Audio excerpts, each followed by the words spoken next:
Welcome to another Cardano update. So it's still going sideways. There's nothing happening. Now before I start, make sure to check out our YouTube memberships and our Patreon if you want access to all of our charts and if you want access to our Discord updates. Of course, right now I cannot really give you any updates because there's nothing happening. However, I have something to talk about in this video, and that is ADA Bitcoin. So this is the ADA Bitcoin chart, and I just want to look at the chart and see what happened in the previous cycle and see if it's possible for what happened in the previous cycle to happen in this cycle again.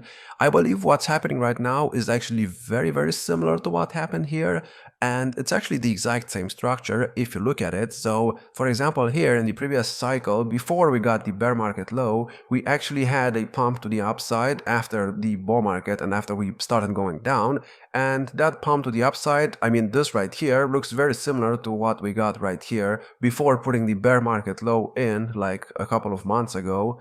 And I don't think we'll get another bear market low, and I think this 1-2 setup that we have on the chart right now is similar to the 1-2 setup that we had up here. And of course, we pretty much got to the exact same numbers as the previous cycle. However, we did not break above the first wave highs right here, for example.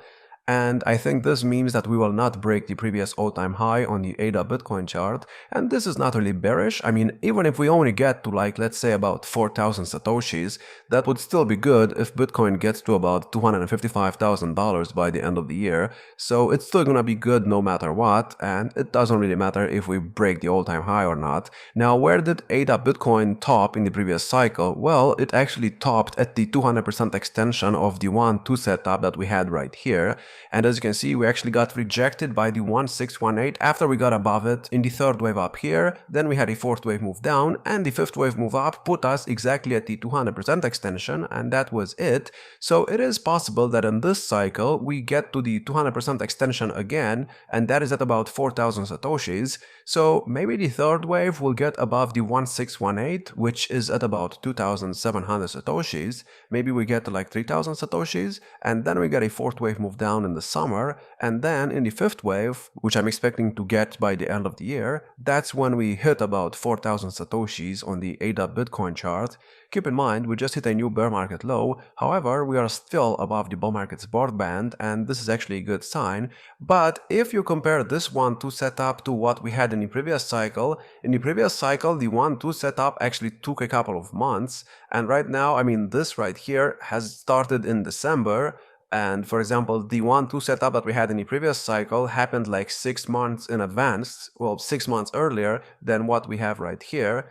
So I don't know if we will go sideways for as long as we did right here, but it is possible that we do. And where would that put us? Well, if we do something like this on the ADA Bitcoin chart, it is possible that we test the 0.786 support level right here again, and maybe we even go below it like we did over here before we actually start the third wave. Now, like I said, that would not be the best case scenario, but it's not the worst case scenario either because, you know, we are still above the bull market support band. So if we get below the bull market support band, I think it's likely that we test this level first before we continue with the third wave, and we'll see if that happens or not. Like I said, ADA is still following what it did in the previous cycle. This whole U structure that we had right here, we have right now as well. So I think it's only a matter of time until we actually start doing something. Now keep in mind, if we want this to go up, we need Bitcoin dominance to go down. And this chart actually looks very similar to the Bitcoin dominance chart. Well, it's actually the exact same chart, but this chart right here is just the Bitcoin dominance chart but upside down. So as you can see, in the bear market, we just went down in a straight line. And if you look at the Bitcoin dominance chart, it went up in a straight line. And here, for example, we had a 6% drop, I believe, or actually no, 7% drop. And on the ADA Bitcoin chart, I mean, as you can see, we went up like what, about 3.5x. So if Bitcoin dominance drops by 40%, let's say, by the end of this year, maybe by the end of next year, ADA Bitcoin should be able to get to, you know, at least near all-time highs. Maybe we'll be able to break the all-time highs, but keep in mind, in 2021, we never broke above the previous 2018 all-time highs, so maybe we'll just keep the lower highs structure, and like I said, it would still not be bearish. So yeah, if you look at the monthly chart also, I mean, the RSI right here is actually not even overbought. I mean, it's barely at like 47, and I know this is not the best looking chart, but like I told you, it looks very similar to the Bitcoin dominance chart, so I think this is why the chart is not looking too great. However, keep in mind, we still are following what we did in the previous cycle, so it's fine. I also want to talk about Ethereum for a second, because what Ethereum is doing right now is extremely weird. So it's not copying what it did in the previous two cycles. And what am I talking about? Well, let me explain. For this, I want to look at the Ethereum monthly returns chart, which is this right here. So as you can see right now, we have a red wick on the monthly chart, and it's January, it's a post-halving year, and this has never happened before. This is actually very surprising, and I was actually expecting Ethereum to go up like 30% this month. It did not, and it looks like Ethereum is not doing too well, at least not right now, compared to what it was doing in the previous two cycles. In the previous cycle, for example, in January, it went up like 78%. In the cycle before that, it went up 32% in 2017.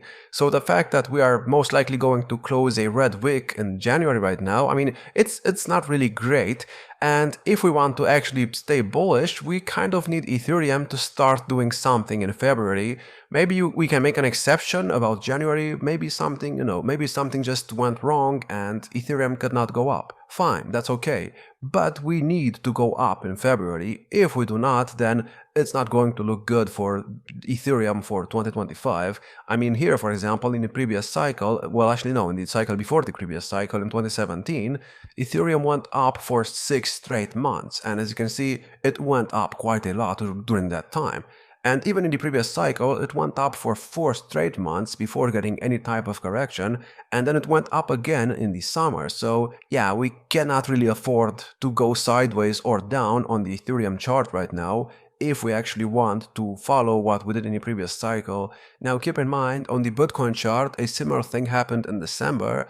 We actually closed a red wick in December on the Bitcoin chart. And why is this important? Well, this was a halving year, 2024 was a halving year, and this was a red wick. And this is weird because in the previous halving years, for example in 2020, Bitcoin went up 47%. In 2016, it went up 30%. In 2012, I believe it also went up quite a lot. So Bitcoin usually goes up during a halving year, but in this cycle, it did not. So things are obviously not the same, and we are obviously not doing, exactly what we did in the previous cycles.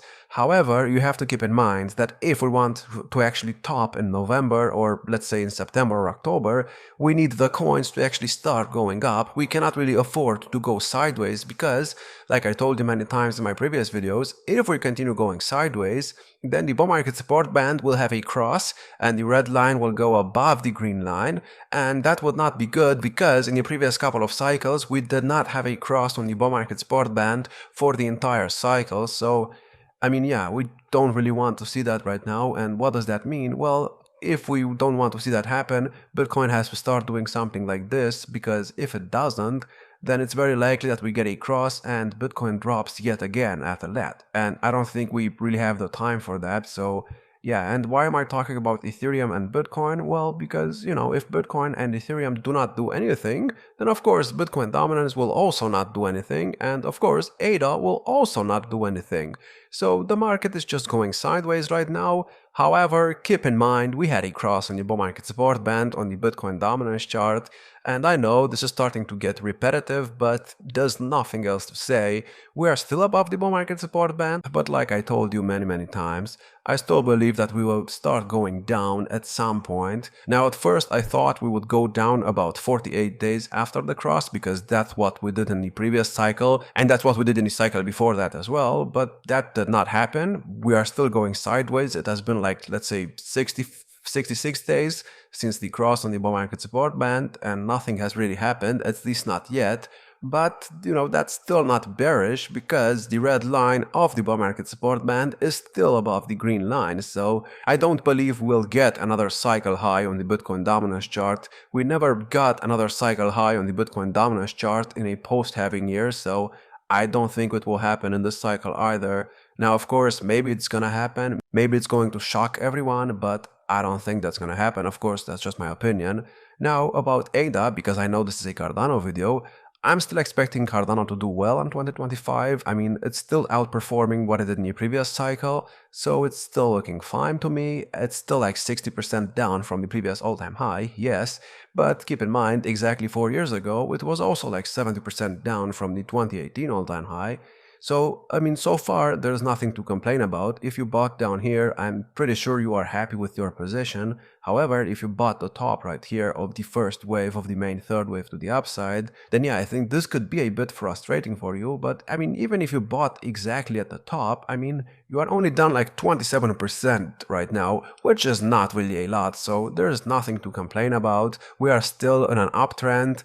And I know it's not really, I mean, nothing is really happening right now, but that's not necessarily bad if we are respecting support levels. As long as we don't do something like this again, we should be fine. So yeah, that's all I have for this video. I hope you enjoyed. If you did, make sure to check out our YouTube memberships and our Patreon if you want access to all of our charts and if you want access to our daily Discord updates, or, you know, at least they used to be daily. Like I said, right now we don't have anything to say. So yeah, like, subscribe, I will see you in the next one.